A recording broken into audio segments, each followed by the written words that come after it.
এটা কত সালের মডেল? এটা 22-এর মডেল, 13 সিরিয়ালের নাম্বার।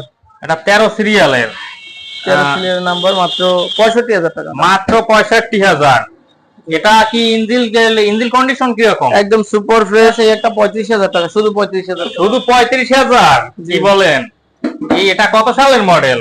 ওটা হচ্ছে 16-এর মডেল, ডিজিটাল, মাত্র 50,000 টাকা। 50,000 টাকা। এটা কত সালের মডেল? ওটা 19-এর model, courier service free. Courier service free. গাড়িটা তো কি একদম তো ফুল ফ্রেশ কন্ডিশন। পালসার এটা কত মডেল? এটা হচ্ছে 20-এর মডেল, মাত্র 1,20,000 টাকায় দাম। 1,20,000 টাকা গাড়িটা। যা 90 দিয়ে দিলাম, আরো 5 কমাই দিলাম। আরো 5 কমাই দিবেন যদি আমার ভিডিও দেখে আসে। যদি ভিডিও দেখে আসে। 2 বছরের কাগজ করা। 2 বছরের কাগজ। এটা তো অ্যানালগ প্লেট, ডিজিটাল প্লেট তো নেওয়া সম্ভব? হ্যাঁ, যে কোনো সময়, যে কোনো সময়, যে কোনো সময় ডিজিটাল প্লেট চাইলে নিতে পারবে যে কেউই। এটা তো 95,000।